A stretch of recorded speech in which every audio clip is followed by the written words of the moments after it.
नमस्कार दोस्तों, एक बार फिर से आप सभी का स्वागत है। दरभंगा एयरपोर्ट का नया रास्ता खुला। अब बिना रोक टोक सीधे टर्मिनल तक जाएंगे यात्री। दरभंगा एयरपोर्ट से यात्रा करने वाले पैसेंजरों को सीधे टर्मिनल तक पहुंचने के लिए 1.5 साल का इंतजार करना पड़ा। वहां तक पहुंचने को लेकर बनाए गए कनेक्टिंग ब्रिज का निर्माण पूरा होने के बाद अब यात्रियों एवं परिजनों को टर्मिनल तक पहुंचने में सुरक्षा जांच के झंझट से मुक्ति मिल जाएगी। देर शाम पथ निर्माण मंत्री नितिन नवीन ने पुल का लोकार्पण किया। सुविधा मिलने से यात्रियों को प्रसन्नता व्यक्त की।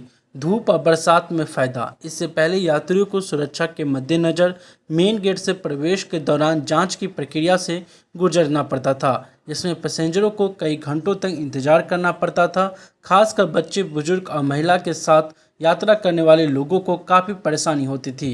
कड़ी धूप में इंतजार करना पैसेंजरों के लिए आसान नहीं था। अब यह असुविधा कनेक्टिंग ब्रिज बनने से दूर हो गई है। वाहन अंदर जाने का निर्णय नहीं। इसके अलावा भारी सामानों को लेकर टर्मिनल तक पहुंचने के लिए करीब 300 मीटर की पैदल दूरी अब तय नहीं करनी पड़ेगी। अब यात्री अपने वाहन सहित टर्मिनल के नज़दीक तक पहुंच सकेंगे। वैसे अभी टर्मिनल परिसर में वाहन सहित प्रवेश को लेकर निर्णय नहीं लिया गया है। बता दें, 8 नवंबर 2020 को दरभंगा एयरपोर्ट से उड़ान सेवा की शुरुआत की गई थी। 21 मीटर लंबा, 12 मीटर चौड़ा है पुल। यात्रियों को सुविधा के लिए पुल निर्माण विभाग की ओर से 21 मीटर लंबा और 12 मीटर चौड़ा कनेक्टिंग ब्रिज का निर्माण कराया गया।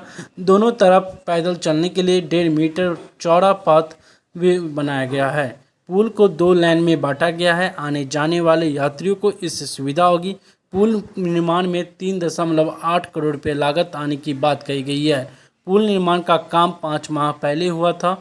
फरवरी माह में काम प्रारंभ हुआ था। वहीं आपको बता दें, आप देख सकते हैं किस तरह से पुल बनकर तैयार है। यह ताज़ा तस्वीर हम आप तक साझा कर रहे हैं।